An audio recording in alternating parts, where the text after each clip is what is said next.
So మరొకసారి ఈ అవకాశం ఇచ్చిన అప్పాజీ అండ్ ఫ్యామిలీ సార్ వాళ్ళకి, సార్ వారి కుటుంబానికి గొప్పగా చప్పట్లు కొట్టుకుందాం.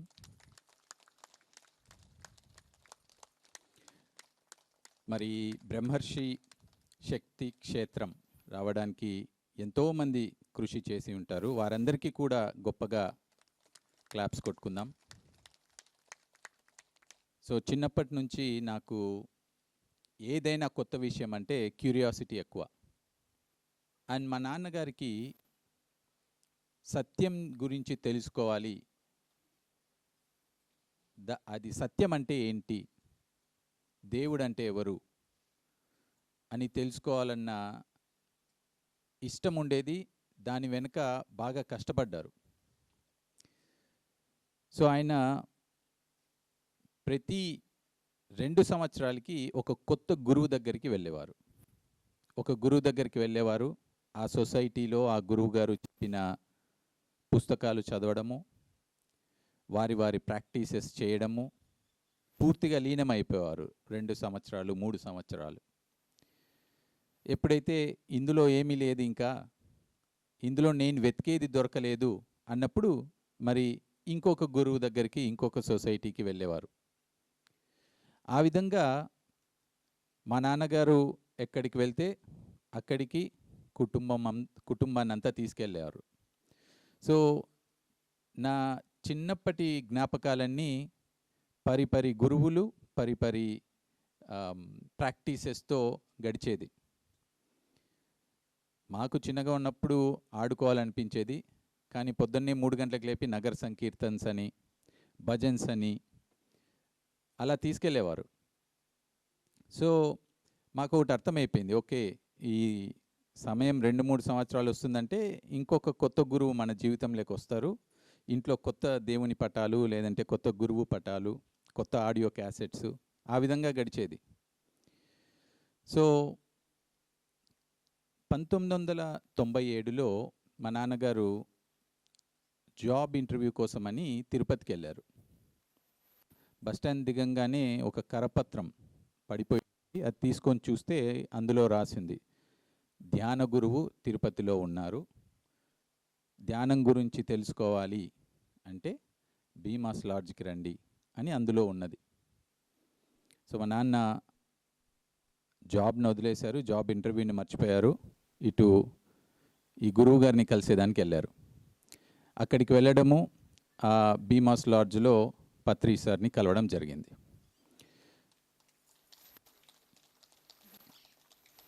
మనం అనుకుంటాం కదా, ఏదైనా ప్రాపంచికమైన విషయము మనం ఫస్ట్ ఫిక్స్ చేసుకోవాలి, దాని తర్వాత అన్నీ ఫిక్స్ అవుతాయని.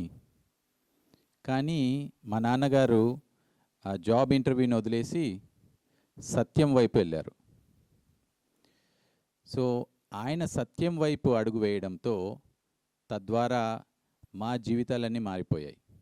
మా అమ్మగారు చాలా క్వశ్చన్స్ వేసేవారు, ఏంటి ఎప్పుడు మీరు రకరకాల గురువుల వెనకాల పడుతూ ఉంటారు, కుటుంబాన్ని ఇంకా ఎక్కువగా చూసుకోవాలి, ఇంకా ఎక్కువ సంపాదించాలి, రెగ్యులర్గా అందరికీ ఉండే రిక్వెస్ట్సే ఫ్యామిలీలో ఉండే హౌస్ వైఫ్గా.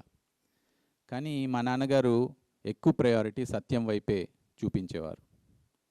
సో తద్వారా ఆయనకి, మా నాన్నగారికి ధ్యాన పరిచయం జరిగింది. మా నాన్నగారికి all through his life fits ఉండేవి.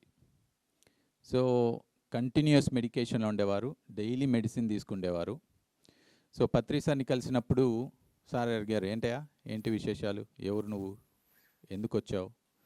సో నాన్నగారు తన జర్నీ చెప్పడము, తర్వాత సార్ నాకు ఈ విధంగా అనారోగ్యం ఇష్యూస్ ఉన్నాయి అంటే, మరి ఏం చేస్తున్నావు అంటే, మెడిసిన్స్ వేసుకుంటున్నాను సార్ అంటే, ఉన్నాయా ఇక్కడ అని అడిగారంట.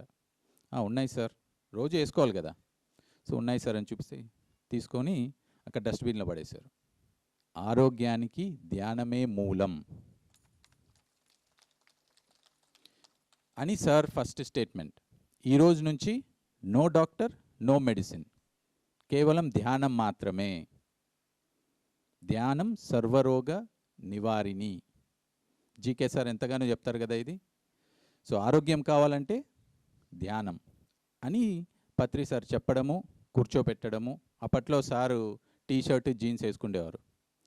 కూర్చోపెట్టేసి ఫ్లూట్ వాయించి ధ్యానం నేర్పించారు, చేయించారు. ఆ రోజు నుంచి మా నాన్న ధ్యానాన్ని పట్టుకున్నారు. తను కేవలం కొన్ని నెలల ప్రాక్టీస్ తర్వాత నేను మెడిసిన్ని పూర్తిగా మానేశాను అని చెప్పడం జరిగింది ఇంట్లో.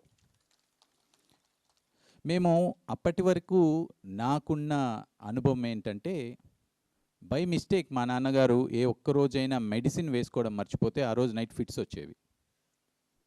అది మేము ఎన్నోసార్లు చూసాం. నోరంతా కొరుక్కుండేవారు ఫిట్స్ వచ్చేసి.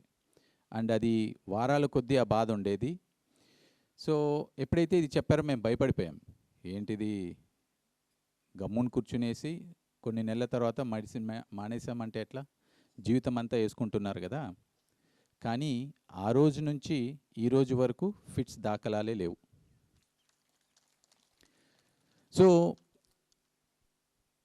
మాదేమీ ఒక రిచ్ ఫ్యామిలీ కాదు, ఒక నార్మల్ ఫ్యామిలీ. సో ఎప్పుడైతే మా నాన్నగారు మెడిసిన్ మానేసేసారో, తన సంపాదనలో కొంత భాగాన్ని ఆ మెడిసిన్స్కి ఖర్చు పెట్టడం స్టాప్ చేశారో, అది మా లైఫ్లో కంప్లీట్లీ ఇంపాక్ట్ వచ్చింది ఫైనాన్షియల్గా. అండ్ సెకండ్ థింగ్, మా నాన్నగారి యొక్క ప్రవర్తన మారడం నేను గమనించాను. తను చాలా శాంతంగా, సో ఫస్ట్ టైం ఒక ఫ్రెండ్ లాగా అనిపించాడు. సో ఇదేంటిది, గమ్మున కూర్చున్నారు, ఆరోగ్యం బాగుపడింది, ఇష్టమైన నాన్నగా తయారవుతున్నారు, అది నా క్యూరియాసిటీని క్యాచ్ చేసింది. సో మా నాన్న ఎప్పుడైతే ఈ కొత్త గురువు లైఫ్లోకి వచ్చారో, సుభాష్ పత్రిజీ కొత్త గురువు వచ్చారో, నాకు అనిపించింది ఓకే, ఇంకొక కొత్త గురువు లైఫ్లోకి వచ్చారు అంటే కొత్త ప్రాక్టీసెస్ స్టార్ట్ అవుతాయి. అప్పట్లో నేను 10th క్లాస్లో ఉండేవాడిని. సో చదువుని ఎక్స్క్యూజ్గా తీసుకొని తప్పించుకునేవాడిని. అప్పటికే బోర్ కొట్టేసింది, ఇంతమంది గురువులు, ఇంతమంది ప్రాక్టీసెస్. కానీ ఎప్పుడైతే మా నాన్నగారిలో చేంజెస్ నేను అబ్జర్వ్ చేశానో, ఓ ఇందులో ఏదో ఉంది, ఇంతవరకు చేసిన ప్రాక్టీసెస్లో లేనిది ఇందులో ఉంది అన్నది నాకు అర్థమైంది. అండ్ నాన్న ఇమ్మీడియట్గా చేసింది ఏంటి, మనకి ఏదైతే సహాయం చేసిందో అది ఇతరులకి చెప్పడం. సో ఇంట్లో వాళ్ళకి చెప్పడం స్టార్ట్ చేశారు. ఇక్కడ ఎంతమందికి ఇంట్లో వాళ్ళకి చెప్పడం స్టార్ట్ చేశారు చూసారా? వండర్ఫుల్. సో ఇంట్లో వాళ్ళకి చెప్పడం స్టార్ట్ చేశారు. నేను తప్పించుకునేవాడిని. సో మా అమ్మమ్మ గారు క్యాచ్ చేశారు. 75 ఇయర్స్ అప్పట్లో ఆవిడకి. సో తనకి అన్ని ఓల్డ్ ఏజ్ ఇష్యూస్ ఉండేవి, పెయిన్స్, బ్లడ్ ప్రెషరు, డయాబెటిక్. తను సాయంత్రం భోజనం తర్వాత కూర్చుంటే పొద్దున మేము నిద్ర లేచి చూసేసరికి ఇంకా అలాగే పోస్చర్లు కూర్చుండేవారు. 4 నెలల తర్వాత ట్యాబ్లెట్లు అన్నీ పడేశారు. ఒక చిన్న అమ్మాయిలాగా అయిపోయింది, ఎప్పుడు నవ్వుతూ జోక్స్ వేస్తూ. సో దెన్ అనుకున్నాను, ఓకే, ఒక ఎగ్జాంపుల్ అంటే ఒక ఛాన్స్ అయిండొచ్చు, జీవితం అంతా వేసుకున్న ట్యాబ్లెట్స్ ఎఫెక్ట్ ఇప్పుడు వచ్చిండొచ్చు, కానీ ఇది సెకండ్ ఎగ్జాంపుల్. సో ఇందులో ఏదో ఉంది, నాలో క్యూరియాసిటీ పెరిగింది. సో నేను మొట్టమొదట ధ్యానంలో కూర్చున్నాను. మా లంచ్ బ్రేక్లో ఓ 10 నిమిషాలు కూర్చుందాము, ఎవరికి తెలియకూడదు ధ్యానం స్టార్ట్ చేశానని మిద్దెపైకి వెళ్ళేసి కూర్చున్నాను. సో కళ్ళు మూసుకున్నాను. 10 నిమిషాలు అయిపోగానే లేచి కాలేజీకి వెళ్ళిపోదాము, స్కూల్కి వెళ్ళిపోదామని మర్చిపోయాను. దాదాపు 45 నిమిషాలు కూర్చున్నాను. ఎలా గడిచిపోయిందో నాకు తెలియదు. సో కళ్ళు తెరిచిన తర్వాత నాకు ఎప్పుడూ లేని ఒక ఆనందం ఎక్స్పీరియన్స్ అయినట్లు అనిపించింది. ఎప్పుడూ లేని ఒక రిలాక్స్డ్ స్టేట్ ఎక్స్పీరియన్స్ అయింది. సో లేచి టైం చూసుకుంటే 45 నిమిషాలు అయిపోయింది. ఏమీ ఆలోచించలేదు, పరిగెత్తుకుంటూ కాలేజీకి వెళ్ళిపోయాను. సో ఆ రోజు నాకు వచ్చిన అనుభవంతో నాకు ధ్యానంతో స్నేహం స్టార్ట్ అయింది. సో స్నేహం అంటే ఏం చేస్తాము, మనకి ఏదైనా అవసరం ఉంటే ఎవరి దగ్గరికి వెళ్తాము, స్నేహితుల దగ్గరికి వెళ్తాం కదా. సో ఆ విధంగా నాకు ఎప్పుడైనా జలుబు, జ్వరము, స్ట్రెస్, ఎగ్జామ్స్ ఉన్నాయి, నా స్నేహితుని దగ్గరికి వెళ్ళేవాడిని. ధ్యానం 10 నిమిషాలు ధ్యానం చేస్తే నా జలుబు, దగ్గు, జ్వరము మాయమైపోయేవి. ఎగ్జామ్స్ ఉన్నప్పుడు ఒక అర్ధగంట ధ్యానం చేస్తే రాత్రంతా మేల్కొని చదువుకునే పాసిబిలిటీ ఉండేది. సో నేను ధ్యానాన్ని ఉపయోగించుకోవడం స్టార్ట్ చేశాను. సో మెల్లమెల్లగా నా లైఫ్‌లో రిక్వైర్మెంట్స్ పెరుగుతూ వస్తూ నన్ను ధ్యానం వైపు ఎక్కువగా తీసుకెళ్ళడం స్టార్ట్ అయింది. ఒకటి నేను అబ్జర్వ్ చేసిందేంటంటే, ధ్యానం ఎప్పుడైనా మన జీవితాల్లోకి సింపుల్‌గా వస్తుంది చాలా సార్లు. మనం నెగ్లెక్ట్ చేస్తే కొట్టి వస్తుంది. ఎంతోమంది ఎన్నో పెయిన్స్‌తో వచ్చి ఉంటారు. కానీ వాళ్ళకి ముందే ధ్యాన పరిచయం ఎక్కడో ఎవరి ద్వారానో వచ్చి ఉంటుంది. దాన్ని పక్కన పడేసింటారు. తద్వారా కొట్టి మరీ లేపుతుంది. సో ఆ విధంగా నా జీవితంలో కూడా జరిగింది. ఏంటంటే నా రిక్వైర్మెంట్స్ పెరుగుతూ వచ్చాయి. సో ధ్యానం వైపు వెళ్ళడం ఎక్కువైంది. తద్వారా రెగ్యులర్‌గా ధ్యానంలోకి రావడం జరిగింది. సో 2004లో నేను పని చేయడం స్టార్ట్ చేశాను. ఉద్యోగం స్టార్ట్ చేశాను. సో స్ట్రెస్ ఎక్కువైపోయింది. సో మళ్ళీ స్నేహితుడు ధ్యానమే. సో ధ్యానం ద్వారా ఆరోగ్యము, ధ్యానం ద్వారా రిలాక్స్డ్‌నెస్, ధ్యానం ద్వారా కాన్ఫిడెన్స్, ధ్యానం ద్వారా ఉద్యోగము, ఎవ్రీథింగ్ ధ్యానమే. సో 2008లో మరి నాకు వివాహమైంది మధుతో. దెన్ అప్పుడు దానికి ముందు నేను 3 సంవత్సరాలు ఇటలీలో ఉన్నాను. ఇటలీ నుంచి ఈజిప్ట్‌కి వెళ్ళాము పెళ్ళైన తర్వాత. సో అక్కడికి వెళ్ళాక అప్పటి వరకు మేము ధ్యానం చేసుకునే వాళ్ళము. 2010లో మాకనిపించింది ఇది సరిపోదు, ధ్యానం అందరికీ చెప్పాలి అని. సో 2010లో మా లైఫ్ పర్పస్ ధ్యానం అందరికీ చేరవేర్చడమే అన్నది తెలుసుకున్న తర్వాత మా లైఫ్ ఒక కంప్లీట్ యూటర్న్ లాగా అయింది. ఎందుకంటే ధ్యానం చేసేంత వరకు కొన్ని అనుభవాలుంటే, ధ్యానం గురించి చెప్పడం స్టార్ట్ చేసిన తర్వాత అన్ని అనుభవాలు మనవే. ఒక లిమిట్లెస్‌నెస్‌కి వెళ్ళిపోతాం. ఇక్కడేదో నేను చేస్తున్నాను, మనం చేస్తున్నాము అన్నది కాదు. మనకి ఇతరులకి సెపరేషన్ లేదు అన్నది అర్థం చేసుకోవడం జరుగుతుంది. మనమే అందరము, అందరమే మనము. అందుకని నాకు ఏదైతే మంచి చేసిందో అది అందరికీ పంచడం నా ధర్మం. సో నా గురించి నేను ఎక్కువగా తెలుసుకునింది ఎప్పుడంటే ఇతరులకి ధ్యానం చెప్పడం ద్వారానే. సో మనకి ధ్యానము ఇష్టమైతే, మనకి ధ్యానం వలన లాభాలు రావడం చేత మనం ధ్యానం చేస్తూ ఉంటే, మనకి ఆ లాభాలు 1000 రెట్లు కావాలనుకుంటే ధ్యానాన్ని ఇతరులకి పంచాలి. ఎంతమందికి పంచితే అన్ని 1000 రెట్ల లాభాలు, అనుభవాలు, జ్ఞానము. సో అది మేము ఈజిప్ట్లో ఉన్నప్పుడు ఎక్స్పీరియన్స్ అయ్యాము. అక్కడ ఉన్నప్పుడు పత్రి సారు, సాయి కుమార్ సారు సంవత్సరానికి 2 సార్లు ఇండియన్ గ్రూప్‌ని తీసుకొనేసి ఈజిప్ట్‌కి వచ్చేవారు. సో తద్వారా పత్రి సార్‌తో ప్రతిసారి వారం 10 రోజులు సార్‌తో గడపడము, సార్‌ని చూసి ఎన్నో నేర్చుకోవడం జరిగింది. సమయాన్ని వృధా చేయకూడదు అన్నది పత్రి సార్‌ని చూస్తే నేర్చుకోవచ్చు. ఒక్క క్షణము 24 గంటల్లో ఒక్క క్షణము వేస్ట్ చేయకుండా సద్వినియోగపరుచుకోవడం అన్నది పత్రి సార్‌ని చూసి నేర్చుకున్నాం. సో సార్ ఎప్పుడు చెప్పేవారు, బుక్స్ చదవాలి, ధ్యానం చేయాలి, ధ్యానం గురించి అందరికీ చెప్పాలి, అందరి అనుభవాలు వినాలి. సో ఆ విధంగా 2010 నుంచి 2016 వరకు ఈజిప్ట్లో మంచిగా ధ్యాన తరగతులు జరిగేవి. అండ్ 2012లో 13లో సార్ ఒకసారి ఈజిప్ట్‌కి వచ్చినప్పుడు మాటలు అలా చెప్తూ 2016 వరకు మీకు ఇక్కడ ఈజిప్ట్‌లో ఉంటారు, తర్వాత యూరోప్‌కి వెళ్తారని చెప్పినారు. మాకు అవేం గుర్తులేవు, జస్ట్ ఊరికే అలా మాటల్లో చెప్పేశారు సారు.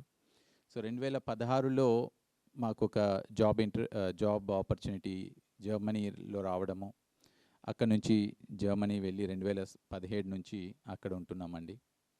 సో మన లైఫ్ ఎప్పుడు మనం ప్లాన్ చేసుకొనే వస్తాం కాబట్టి మన లైఫ్ ఎప్పుడు మన లైఫ్ పర్పస్ వైపు నడిపిస్తుంది. మన జీవితంలో వచ్చే ఏ అనుభవమైనా, గొప్ప అనుభవమైనా, కష్ట అనుభవమైనా అదైనా గొప్పదే. ఎందుకంటే అది మన లైఫ్ పర్పస్ వైపు తీసుకెళ్తుంది. సో ఒక మంచి అనుభవం వస్తే మనము ఈజీగా ఆస్వాదిస్తాం, దాంట్లో గొప్పతనం లేదు. కానీ ఒక కష్ట అనుభవం వచ్చినప్పుడు దాంట్లో కూడా మనకు ఒక లెసన్ ఉంది, అది కూడా మనమే ప్లాన్ చేసుకొని వచ్చాము అన్నది మనం ఎప్పుడు గ్రహిస్తామో, ప్రతి ఒక్క ఎక్స్పీరియన్స్, ప్రతి ఒక్క మనిషి మనకు గురువే. So life is a wonderful journey. జీవితం అన్నది ఒక గొప్ప ప్రయాణం. ప్రతి అనుభవము కూడా ఒక గురువే, ప్రతి మనిషి ఒక గురువే. సో ఇదే నా జర్నీ అండి. So thanks a lot. ఈ అవకాశము ఇచ్చిన బ్రహ్మర్షి పిరమిడ్ టీమ్ అందరికీ చాలా చాలా thanks. So Madhu will share her experience now. అందరికీ నమస్కారం అండి. థ్యాంక్స్ టు ఈ వండర్ఫుల్ బ్రహ్మర్షి శక్తి క్షేత్రంకి. నా జర్నీ మెడిటేషన్లో స్టార్ట్ అయింది 2009 నుంచి. రమేష్ ఇందాక అన్నట్లు ధ్యానపరిచయం ముందే ఉంది. నేను ఇంటర్ సెకండ్ ఇయర్ చదివేటప్పుడు మా అమ్మ వీళ్ళిల్లు మా ఇంటి పక్కనే ఉండేది. సో ఎప్పుడైతే మా అమ్మగారు ఇంట్లో క్లాసెస్ స్టార్ట్ చేశారో అప్పుడు మా అమ్మ క్లాసెస్ గురించి విని అక్కడ వెళ్ళేదన్నమాట. క్లాసెస్కి రెగ్యులర్గా వెళ్ళేవాళ్ళు క్లాసెస్కి. సో నేను ఒకసారి మా అమ్మని పిలుచుకొని వద్దామని చెప్పేసి ఆ క్లాస్కి వెళ్ళాను. చూస్తే అంతా చీకటిగా ఉంది, అందరూ ధ్యానంలో కూర్చున్నారు. నేను అప్పుడు అనుకున్నాను, ఏం చేస్తున్నారు వీళ్ళు అని. సో అప్పుడే పరిచయం ఉంది నాకు ధ్యానం గురించి. అనుకోకుండా వీళ్ళ ఫ్యామిలీతోనే మ్యారేజ్ అయింది. అండ్ మ్యారేజ్ అయిన వెంటనే మా మామగారు బలవంతం చేసేవాళ్ళు, ధ్యానం చేయమ్మా, ధ్యానం చేయమ్మా, ధ్యానం చేయమ్మా. ఎప్పుడు హాలిడేస్కి వచ్చినా కూడా, ఈజిప్ట్ నుంచి ఎప్పుడు ఇండియాకి వచ్చినా కూడా బలవంతం చేసేవాళ్ళు. అది నేను భరించలేకపోయేదాన్ని. ఎందుకు ఇంత బలవంతం చేస్తున్నారు? అప్పటికి నా వయసు 22 సంవత్సరాలే. నేను అనుకున్నాను, ఇంత చిన్న వయసులో ధ్యానం ఎవరు చేస్తారు అని అనుకున్నాను అనమాట. మా అమ్మగారింట్లో 10 నిమిషాల దూరంలోనే ఉండేది.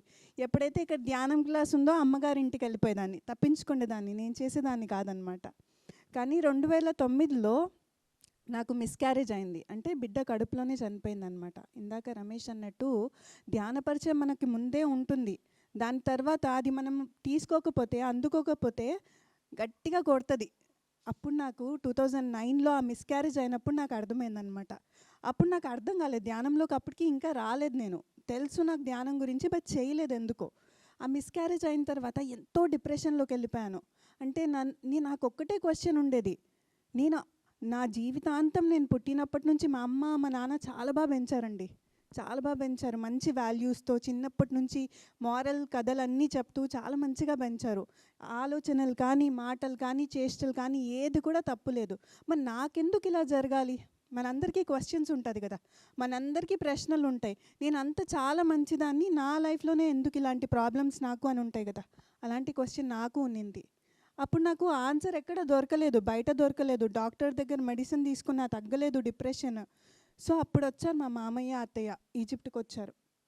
అప్పుడు వచ్చి మా మామగారు ఒక్కటే చెప్పారండి, అమ్మ నీ దగ్గర ఒక ప్రశ్న ఉంది అంటే ఆన్సర్ కూడా నీ లోపలనే ఉంటుంది, బయట ఎక్కడో లేదు ఆన్సర్ అన్నారు. అది నన్ను చాలా కన్విన్స్ చేసింది. అంటే బలవంతం లేదు ఇక్కడ. అంటే కూర్చొని ఆయన అనుభవాలు కానీ, మా అత్తయ్య గారి అనుభవాలు కానీ వింటూ ఉంటే అప్పుడు నాకు అర్థమైంది దాని విలువ ఏంటి అనేది. సార్ నేను అనుకున్నాను, సార్ వీళ్ళు ఇంత చెప్తున్నారు కదా, సో నేను ఒక్క వారం రోజులు ట్రై చేస్తాను, ప్రయత్నిస్తాను, ఇది బాగుంది అంటే నేను కంటిన్యూ చేస్తాను అని అనుకున్నా. వారం రోజులు ప్రతిరోజు 6 గంటలు చేసేదాన్ని. థ్యాంక్స్ టు మా అత్త వచ్చేసి అన్నారు, అమ్మ నువ్వు ఇంట్లో పనులు ఏమీ చేయొద్దు, నువ్వు ఇంట్లో పనులు అస్సలు ఏం చేయొద్దు, అంతా నేను చూసుకుంటాను, నువ్వు నీ రూమ్లోకి వెళ్ళేసి కూర్చొని ధ్యానంలో ఉండు అమ్మ అని చెప్పేసి అన్నారనమాట. అప్పుడు నేను ధ్యానం చేశాను అనమాట. 6 గంటలు చేశాను రోజుకి. అంటే లోపలంతా ఎంతో క్లీనింగ్ జరిగింది. అదంతా జరిగిన తర్వాత 7వ రోజు నేను పరమానందం ఏంటో ఎక్స్పీరియన్స్ అయ్యాను. అంటే అప్పటి వరకు ఆనందం అంతా చిన్న చిన్న విషయాల మీదే ఉండేది. అంటే నేను అనుకునేదాన్ని, ఓకే నాకు ఇది ఉంటే నేను సంతోషంగా ఉంటాను, లేకపోతే నాకు బిడ్డ ఉంటే నేను సంతోషంగా ఉంటాను, అట్లా అవన్నీ ఉండేదన్నమాట. కానీ ఎప్పుడైతే నేను ఎక్స్పీరియన్స్ అయ్యానో పరమానందంని, ఇంక అప్పుడు అనిపించింది ఇది సత్యం అంటే, ఇది నిజమైన స్థితి అంటే. అంటే క్షణికంగా ఉండేది ఏది కూడా అది రియల్ స్టేట్ కాదు. పర్మనెంట్‌గా ఏదైతే మనం ఎక్స్‌పీరియన్స్ అవుతామో అదే రియల్ స్థితి అనే అర్థమైందనమాట. అప్పుడు అనిపించింది. నేను అంతకుముందు నా జీవితం ఎలా ఉండేదంటే నాకు చాలా సిగ్గు. ఇట్లా మీ ముందర వచ్చి ఇట్లా ఇంతమంది ముందర మాట్లాడాలంటే నాకు వణుకొచ్చేది. నేను అనుకుంటేదాన్ని, నేను మాట్లాడింది వాళ్ళు సరిగ్గా తీసుకుంటారా? సో, అప్పుడు నా మీద నాకే డౌట్లు ఉండేటివన్నమాట. నేను నేను నేను చెప్పింది వాళ్ళు రిసీవ్ చేసుకుంటారా లేదా అని చెప్పేసి. కానీ ఎప్పుడైతే నేను ఆ 1 వీక్ ధ్యానం చేశానో, అప్పుడు ఏదైతే అనుభవించినానో నాకు అనిపించింది, నేనింక ఆగకూడదు. నేను ఏదైతే అనుభవించానో నాలాంటి వాళ్ళు చాలామంది ఉంటారు. ఎవరెవరైతే డిఫరెంట్ ప్రాబ్లమ్స్ ఉంటుంది. వాళ్ళకి సొల్యూషన్ బయట ఎక్కడా లేదు. మనకి పత్రి సార్ ఇంత సింపుల్గా శ్వాస మీద ధ్యాస అనే దాంతో చెప్పి మనల్ని ధ్యానంలో కూర్చోబెట్టి మన మన ప్రశ్నలకి మనమే ఆన్సర్స్ ఎత్తుకునేటట్టు చేసినారు. సో అది ఎప్పుడైతే నేను అర్థం చేసుకున్నానో అప్పుడు నేను అనుకున్నాను, లేదు నేను ఇవాల్టి నుంచి నేను ధ్యానం గురించి చెప్పాలి. నాకేమి తెలియదు ధ్యానం గురించి, బట్ నా దగ్గర అయితే అనుభవం ఉంది. ఆ వారం రోజులు నేను ధ్యానం చేసిన తర్వాత నేను చాలా ఎక్స్పీరియన్స్ అయ్యాను. నేను ఇదే చెప్పాలి అందరికీ. నాకు ఏదైతే తెలుసో అదే చెప్పాలి. పత్రి సార్ అంటారు కదా, మనకి ఏ తెలిస్తే మనం ఏనే చెప్పాలి, మనకి బీ తెలిస్తే బీనే చెప్పాలి. సో అట్లా నాకు ఏదైతే తెలుసో దాని గురించి నేను చెప్పడం స్టార్ట్ చేశాను అనమాట, అత్తమామ వాళ్ళ హెల్ప్తో. ఇంకా అప్పటి నుంచి 2010 నుంచి క్లాసెస్ మొదలు పెడితే 2016 వరకు ఫస్ట్లో ఇండియన్స్ వచ్చేవాళ్ళు అక్కడ ఈజిప్ట్లో ఉన్నప్పుడు. మెల్లమెల్లంగా ఇండియన్స్ తగ్గిపోయేసి అక్కడుండే లోకల్స్ వాళ్ళకి తెలిసింది ధ్యానం గురించి. సో వాళ్ళు రావడం జరిగింది. వాళ్ళు ఎంతోమంది మన ఇంట్లో రోజు 7 గంటలకి ప్రతిరోజు డోర్లు ఓపెన్ ఉండేటివి. ఎక్కడి నుంచి తెలుసుకుంటారో ఎలా తెలుసుకుంటారో తెలియదు, కానీ వాళ్ళు వచ్చేవాళ్ళు అనమాట ధ్యానంకి. సో ఈజిప్ట్లో ఉన్నప్పుడు ఒక ఒక విషయం జరిగిందండి. ఒకరోజు ఇంటికి వచ్చేసి డోర్ నాక్ చేయడం చేశారు. సో డోర్ ఓపెన్ చేసి చూస్తే మొత్తం ఈజిప్షియన్ ఫ్యామిలీ అంతా వచ్చి ఉన్నారు. వాళ్ళంతా బుర్కాలు వేసుకునేసి వచ్చారు. సో ముందరుండే ఆవిడ ఒక పేపర్ ఇస్తుంది. ఏంది ఈ పేపర్ అనేసి తీసుకొని చూస్తే డాక్టర్ ఇబ్రహీం ఆయన ప్రిస్క్రిప్షన్. అందులో ఏం రాశారంటే, go to this address and meditate for 40 days daily. So మాకు అప్పుడు అర్థమైంది, అప్పటి వరకు ఒక వ్యక్తి వచ్చేవారు రెగ్యులర్గా ఇంటికి ధ్యానం చేసేవారు, ఆయన డాక్టర్ అని. సో ఆయన వచ్చి దాన్ని అనుభవం పొంది అతని దగ్గరకు వచ్చే పేషెంట్స్ని ఇలా ప్రిస్క్రిప్షన్లో రాసి ఇంటికి పంపించేవారు. So a true doctor is one who directs his patients for an ultimate cure. So అలా ఒక గొప్ప ఎక్స్పీరియన్స్ అక్కడ చూసాము. ఏ విధంగా ఇక్కడ మనకి ధ్యానం గురించి అక్కడో ఇక్కడో పుస్తకాల్లోనో ఎవరి ద్వారానో విని ఉంటాం, కానీ అక్కడి వారు ఏ విధంగా ధ్యానాన్ని వారి వారి జీవితాల్లో ఇంప్లిమెంట్ చేశారు అన్నది అక్కడ చూసాము. సో చాలా బాగా ఇన్స్పైర్ అయ్యాము. ఇంకా ఎంతమందికి రీచ్ అవ్వాలి, ఎంతోమందికి రీచ్ అవ్వాలి అన్నది అక్కడ మాకు అనుభవం లేకొచ్చింది. సో ఇక్కడ ఒకటి షేర్ చేసుకోవాలండి. ఎందుకంటే 2010లో ధ్యానం స్టార్ట్ చేసినా కూడా పత్రి సార్ 2010 సెప్టెంబర్లో అప్పుడు మాకు అనిపించింది మేము అర్హులం యాక్చువల్లీ. సార్ దగ్గరికి వెళ్ళి, సార్ మేము ఇలా చేస్తున్నాం, అక్కడ ఈజిప్ట్లో ఇలా జరుగుతున్నాయి, ఈసారి తప్పకుండా మీరు ఈజిప్ట్కి వచ్చినప్పుడు మన ఇంట్లో ఉండాలి సార్ అని చెప్పేసి అన్నామన్నమాట. అప్పుడు సార్ సరే అని చెప్పేసి వచ్చారు. 2010 సెప్టెంబర్లో వచ్చారు సార్. అప్పటికే కొంతమంది లోకల్ ఫ్రెండ్స్, ఈజిప్షియన్ ఫ్రెండ్స్ అంతా పరిచయం అయ్యారు. వాళ్ళు అన్నారనమాట, సార్ వస్తున్నారు కదా, ఒక క్లాస్ పెడదాం బయట అని చెప్పేసి ఒక క్లాస్ పెట్టాము. సో అప్పట్లో ఫేస్బుక్ యూజ్ చేసేవాళ్ళమండి. ఏదైనా జరుగుతున్నా కూడా ఫేస్బుక్లో అనౌన్స్ చేసేవాళ్ళం, ఇదిగో ఇక్కడ ఈ మాస్టర్ వస్తున్నారు, మీరు క్లాస్కి అటెండ్ అవ్వాలి అని. అక్కడ 20 మందో 30 మందో వస్తామని చెప్పారు. అక్కడికి వెళ్ళినాము, సార్ వచ్చారు, సార్ అందరము కూర్చున్నాము, మైక్ పెట్టుకున్నాము, సార్ ఫ్లూట్ ప్లే చేయడం స్టార్ట్ చేసినారు. అప్పటికి 10 మందో 15 మందో ఉన్నారు. సార్ ఎప్పుడైతే ఫ్లూట్ ప్లే చేయడం స్టార్ట్ చేశారో ఎక్కడెక్కడి నుంచో జనాలు వస్తున్నారు ఆ ప్లేస్కి. అసలు అర్థం కావట్లేదు ఎక్కడి నుంచి వస్తున్నారో వీళ్ళు. చూస్తే ఇంత హాల్ ఉంటుంది. ఈ హాల్ మొత్తం ఫిల్ అయిపోయేసి ఇంకా ఎక్కువ మంది వాళ్ళకి స్థలం లేక నిల్చొని కూడా ధ్యానం చేస్తూ ఉన్నారనమాట. మాకు అర్థం కాలేదు, మీకు ఎట్లా తెలిసింది ఈ ధ్యానం గురించి అంటే 20 మందో 30 మందో కన్ఫర్మ్ చేశారు, కానీ మీరు వందలల్లో ఉన్నారు, ఎక్కడి నుంచి వచ్చారు అని అంటే వాళ్ళు అన్నారనమాట, ఇక్కడే ఒక ఈవెంట్ జరుగుతూ ఉన్నింది, ఆన్ ద స్పాట్ అది క్యాన్సిల్ అయింది, అది క్యాన్సిల్ అవ్వడం వల్ల మాకు ఈ ఫ్లూట్ నాదం వినిపించి మేము ఇటు వచ్చాము అని చెప్పేసి అన్నారు. అప్పుడండి సీడ్ పడింది యాక్చువల్లీ ధ్యానం అంటే. అప్పటి నుంచి సార్ అప్పుడు స్టార్ట్ చేసిన ధ్యానము ఇంకా కంటిన్యూ అవుతానే ఉన్నింది. సో అలా లైక్ సార్ రావడము చాలా మేము ఎంతో నేర్చుకున్నాము. రియల్ మాస్టర్ అనేవాళ్ళు చెప్పనక్కర్లేదు, సార్ అంటే వాళ్ళ చేష్టల ద్వారా మనం ఎంతో నేర్చుకోవచ్చు. అదేవిధంగా చెప్పకున్నా కూడా లైక్ వాళ్ళు ఎంతో నేర్పిస్తున్నారు మనకి. సో అట్లా సార్ దగ్గర చాలా నేర్చుకున్నాము. Sir is the greatest inspiration. So అప్పుడండి రియలైజ్ అయింది ఇది మా పర్పస్ అని చెప్పేసి, ఇది ఇంకా స్టాప్ చేయకూడదు, జీవితాంతం ఇదే మా పర్పస్ అని రియలైజ్ అయ్యాము. అండ్ ఇంకొకటి, ఏది కారణం లేకుండా జరగదంటారు కదా. ఇప్పుడు మనకు యూనివర్స్ ఒకటి మన దగ్గర నుంచి తీసుకుంటుంది అంటే ఇంకొకటి గ్రేట్ థింగ్ మనకి ఇస్తుంది. సో ఎట్లయితే నాకు మిస్క్యారేజ్ వల్ల నేను ఏదైతే అనుభవించినానో, బట్ ధ్యానం నాకు ఇచ్చింది యూనివర్స్. ఆ మాస్టర్స్ అనేవాళ్ళు ధ్యానంని నాకు ఇచ్చారు. అంటే నేను ఎంతో ఆనందంని ఎక్స్పీరియన్స్ అయ్యానన్నమాట ఈ ధ్యానంతో, ఎక్స్పీరియన్స్ అవుతున్నాను కూడా. So thank you so much.